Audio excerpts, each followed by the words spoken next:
lautan itu akan habis semua nikmat Allah yang diberikan. Tambah dari satu lautan, maka lautan itu pun akan habis semua nikmat Allah yang ditulis. Dan dalam pula kita kirimkan salam dan salawat kepada junjungan Allah Muhammad sallallahu alaihi wasallam. Dengan perjuangan dan pengorbanan Rasulullah sallallahu alaihi wasallam berdakwah bersama para sahabatnya sampai ke bahkan melempari batu sampai bercucuran air darahnya mengalir di pelipis bagi Rasulullah alaihi wasallam. Pada saat itulah turunlah malaikat dan berkata, angkat tangan wahai Muhammad, akan kami membibitkan gunung kepada orang-orangnya siap tauhid itu. Apa kata Rasulullah SAW dengan perkataan yang sangat lembut, saya akan bermohon kepada Allah Subhanahu wa Ta'ala, di penduduk Taif ini akan lahir seorang laki-laki maupun perempuan, baik tua maupun muda, yang akan beriman kepada Allah Subhanahu wa Ta'ala dan mengikuti sunnah baginda Rasulullah Muhammad sallallahu alaihi wasallam.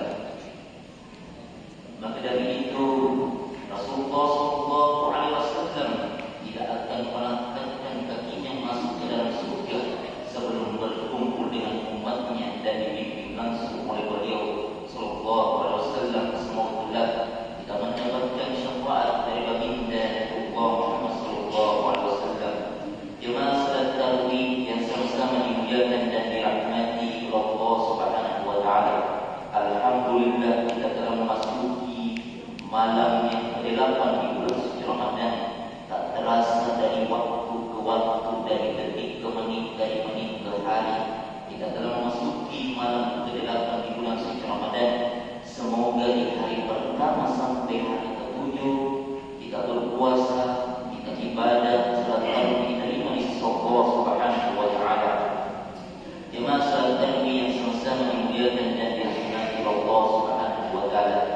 Marilah kita bersyukur kepada Allah Subhanahu wa Ta'ala. Apapun yang dikasih Allah Subhanahu wa Ta'ala, baik kecil ataupun besar, kita tetap bersyukur kepada Allah Subhanahu wa Ta'ala.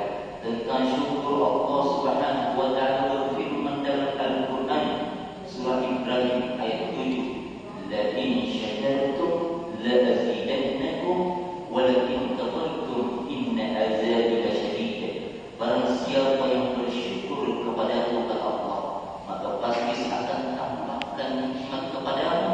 Tapi barang siapa yang kufur terhadap nikmatku atau tidak mensyukur nikmatku, maka sungguh azabku sangat pedih. Maka dari itu, marilah kita senantiasa bersyukur kepada Allah Subhanahu wa Ta'ala. Apapun kondisi kita dan bagaimanapun keadaan kita, kita tetap bersyukur kepada Allah Subhanahu wa Ta'ala. Adapun bentuk-bentuk syukur itu ada 3. Yang pertama, kita syukuri melalui dengan hati. Kita yakini dan kita pahami bahawa semua yang ada dalam diri kita merupakan pemberian dari Allah Subhanahu wa Ta'ala. Apapun yang dikasih itu merupakan pemberian dari Allah Subhanahu wa Ta'ala. Itu datangnya dari Allah Subhanahu wa Ta'ala. Seorang istri dititipkan terhadap suaminya, seorang suami dititipkan terhadap istrinya, bahkan anak-anak dititipkan terhadap kedua orang tuanya. Yang kedua adalah bersyukur dengan melalui lisan.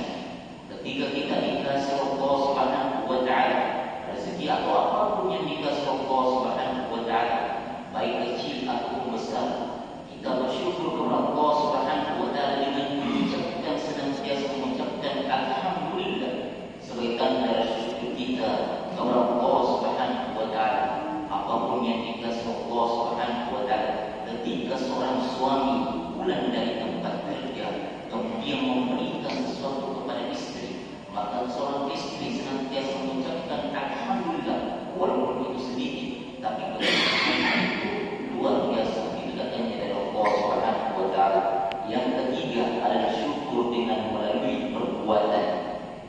Ketika kita dikasih Allah Subhanahu wa Ta'ala pemberian rezeki atau apapun yang dikasih Allah Subhanahu wa Ta'ala, kita sisihkan sebagian harta kita di dalam Allah Subhanahu wa Ta'ala. Seperti ketika ada pembangunan masjid, kita bantu dengan materi atau apapun, kita bantu ketika ada pembangunan masjid. Seperti halnya ketika ada tetangga kita yang anak yatim bantu bagaimanapun kondisi dan keadaannya, kita harus bantu. Dan juga ketika ada penghafal Quran, kita bantu, kita tolong dengan Allah Subhanahu wa Ta'ala. Karena orang yang senantiasa bersedekah di jalan Allah Subhanahu wa Ta'ala tidak akan jatuh miskin, tapi malah dikasih keberkahan Allah Subhanahu wa Ta'ala, malah ditambahkan rezekinya Allah Subhanahu wa Ta'ala.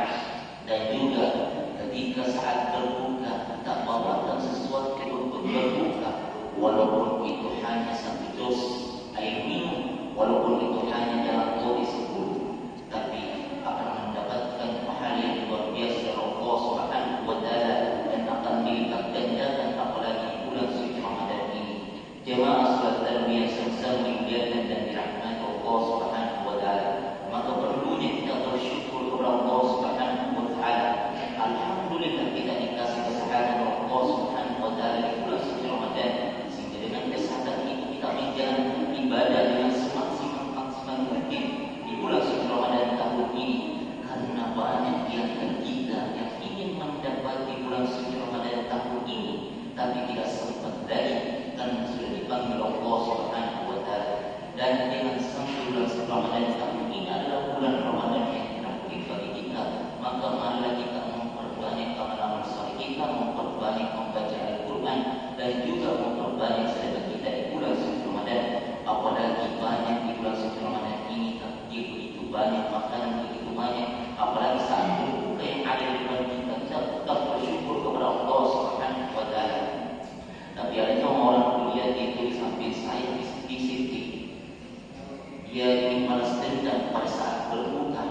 Dia katakan bahwa sebentar ini saya akan makan semua di saat terdengar asyhadu an la ilaha illallah wa nastaghfirullah nas'aluka ridhal jannah. Dalam hatinya berkata, sebentar saya akan makan 2 jalan putih, tambah 2 pisang hijau, tambah 2 panada, tambah 2 kue manis, tambah 2 es buah. Akhirnya apa bercampur di dalam. Setelah dia makan setelah salat maghrib berjamaah, dia tidak berani bolak-balik masuk ke luar WC. Akhirnya dia sempat lagi salat tarawih secara berjamaah.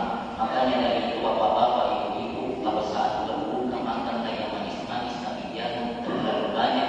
Kalau sudah bisa salat tarawih, mau makan apa saja itu boleh, mau campur apa saja itu boleh. Tapi kenapa? Karena kita saat berbuka kita balas dendam, maka saat itulah kita sempat lagi karena sudah terlalu kenyang. Jemaah salat tarawih yang sama-sama dimuliakan dan dirahmati Allah Subhanahu wa Ta'ala. Mungkin ini yang sempat yang saya sampaikan, mudah-mudahan ada manfaatnya, dan sebelum saya menutup ceramah yang paling singkat pada malam hari ini, perkenankan saya ingin berbantu seenak-enaknya kue pandan pada saat berbuka, seenak-enaknya kue manis pada saat berbuka, lebih cepat habis dalam kote pada saat berbuka, dan menjadi prioritas utama di bulan suci Ramadan tahun ini. Terima kasih. Wassalamualaikum warahmatullahi wabarakatuh. Waalaikumsalam warahmatullahi wabarakatuh.